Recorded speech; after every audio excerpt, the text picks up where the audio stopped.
नमस्कार श्रोताओं, आज आप लोगों को सुनाने जा रही हूँ कहानी दो पल सुकून के भाग 41। अचानक बेटा सुंदर के मुंह से आगंतुक के बारे में सुनकर माधुरी भावनाओं में आकर पूछने लगी, क्या नाम कहा? जवाब में सुंदर कहने लगा, मुझे याद नहीं है। कहते हैं कि बद्रीनारायण मेरे बहनोई हैं। माधुरी अपने बेटे की बातें सुनकर एकाएक व्याकुल हो गई। सोचने लगी, कहीं मेरे बड़े भाई साहब या छोटे भैया तो नहीं आ गए।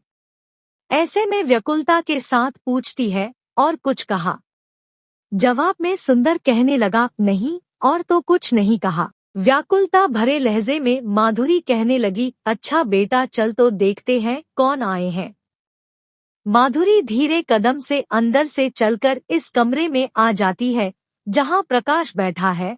माधुरी शर्णकाय शरीर के साथ प्रकाश के सामने आने पर प्रकाश उसे ठीक से पहचान नहीं सका। कुछ देर तक निहारते हुए शंका भारी लहजे में प्रकाश कहने लगा, क्या आप बद्रीनारायण के पत्नी माधुरी हो?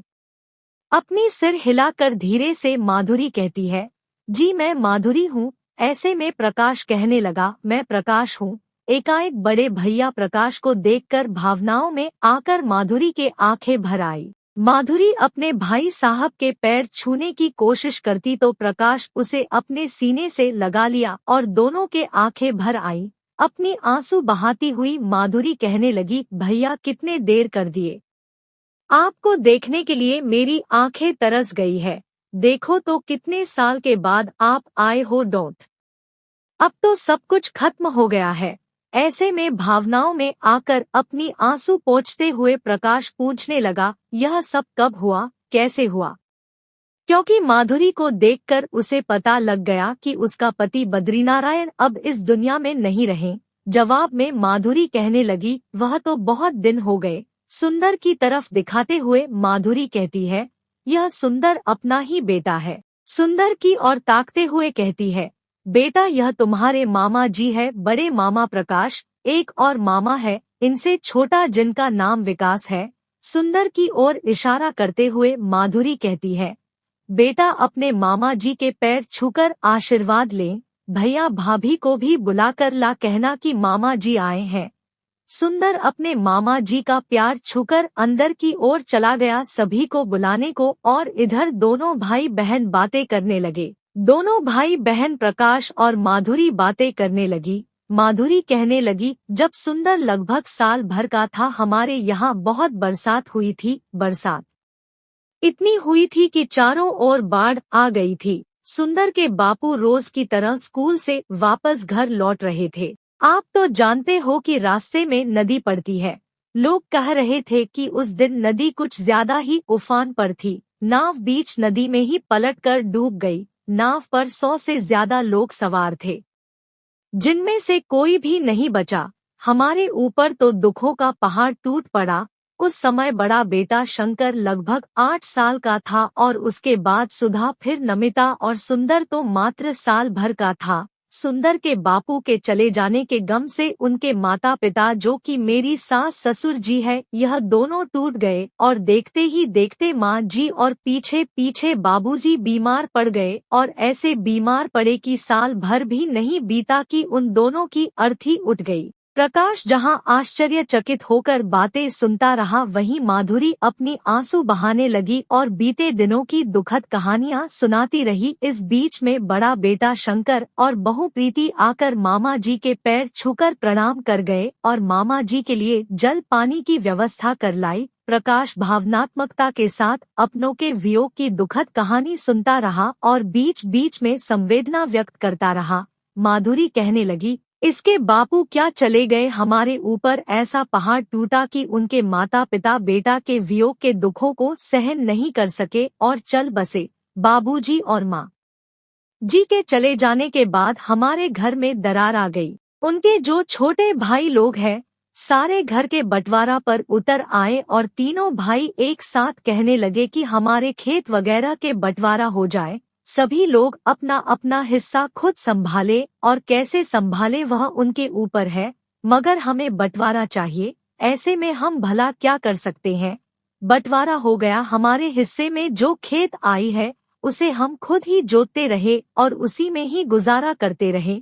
माधुरी कहती है, बंटवारा में हमें क्या मिला मुझे नहीं पता, ज्यादा या कम कुछ भी नहीं मालूम। अपने बाबूजी के जो और भाई लोग थे, मतलब कि चाचा ताऊ है, वही लोग मिल बैठकर बंटवारा कर दिए और हमें जो मिला उसी में संतोष कर लिए। मकान के पिछवाड़े एक किनारे में हमें जगह मिल गई, वहाँ पर एक झोपड़ी बनाकर रहने लगे। तब से हम सभी लोग खेती में कामकाज करके गुजर बसर कर रहे थे। काफी लंबे समय के बाद सरपंच जी और चाचा जी के सहयोग से हमें उनके मारे जाने के एवज में सरकार के तरफ से कुछ पैसा मिला, जिससे हम लोग अपने लिए यह मकान बनवा लिया और कुछ पैसे से सुधा और नमिता की शादी करवा दिए। दोनों के शादी यहाँ से लगभग 5-6 कोस की दूरी पर राघोपुर और बलरामपुर में हुई है।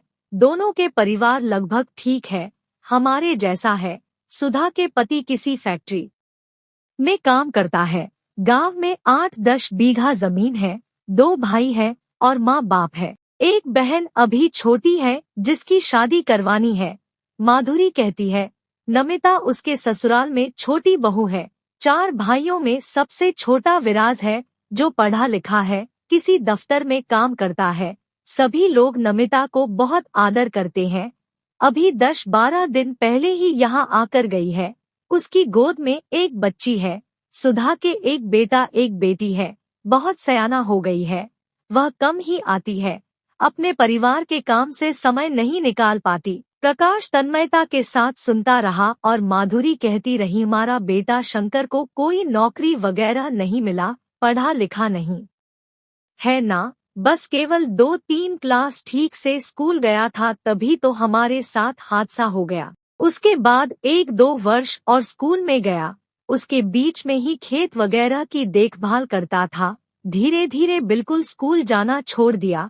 वह अपने और दूसरे के खेत में काम करके परिवार का पूरा देखभाल करने की जिम्मेदारी अपने ऊपर ले लिया। ऐसे में फिर पढ़ाई कैसे करे और उसे नौकरी भी कौन देगा। अभी 2 साल हुई कि उसकी शादी करवा दी। यहाँ से 3-4 कोस की दूरी पर बहू प्रीति के मायके वाले रहते हैं।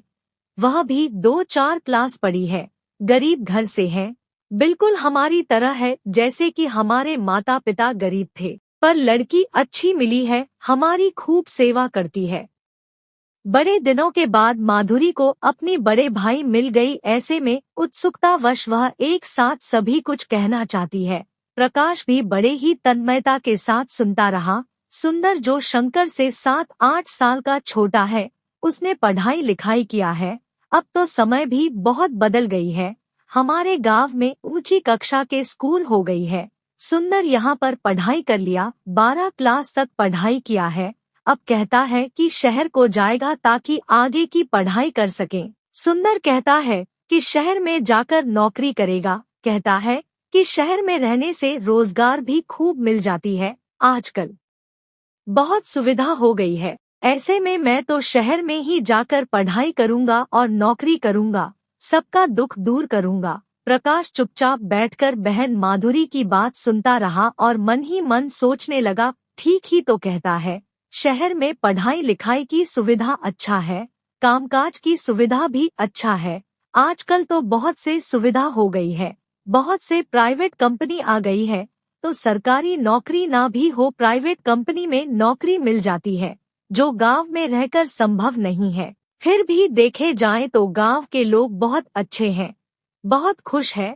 पहले के दिनों की तुलना में बहुत से सुविधा संपन्न हो गए हैं। आजकल तो हर घर में बिजली कनेक्शन आ गई है। अधिकतर लोगों के हाथ में छोटा सा मोबाइल फोन है। लोगों में कम्युनिकेशन के प्रति जागरूकता बढ़ी है। यहाँ भी लोग साइकिल से कम मगर मोटरसाइकिल से ज्यादा चलने लगे हैं। लोगों में विकास के प्रति सचेतनता बढ़ी है। माधुरी के पास मोबाइल फोन नहीं है, मगर उसका बेटा सुंदर के पास एक छोटा सा मोबाइल फोन है, जिससे थोड़ी देर पहले ही वह किसी से बात कर रहा था। शायद अब माधुरी भी उस फोन पर बातें करती होगी। सभी समय की बात है। एक जमाना था कि गांव में इक्का दुक्का साइकिल मिल जाती थी। गांव के अधिकतर लोग या तो पैदल या तो बैलगाड़ी में चलते थे, मगर आज वह दिन नहीं रही। आजकल साइकिल कम मगर मोटरसाइकिल ज्यादा दिखने लगी है। यहाँ पर माधुरी के गांव में तो अब 2-4 जनों के पास कार भी है। बहुत अच्छा। समय के साथ साथ सभी को उन्नति करनी चाहिए। अब माधुरी की अपनी कहानी लगभग खत्म दिख रही है। तभी प्रकाश से पूछने लगा, भैया यह बताइए कि आप लोग इतने दिन क्यों नहीं आए। जवाब में यूं ही उदासीनता दिखाते हुए प्रकाश कहता है, तुम लोग भी तो नहीं आए, बद्रीनारायण के चले जाने की खबर तक नहीं दी है। जवाब में माधुरी कहने लगी, बाढ़ के कारण आप लोगों के जो चिट्ठी पत्री पर ठिकाना लिखा हुआ था वह सारी गुम हो गई।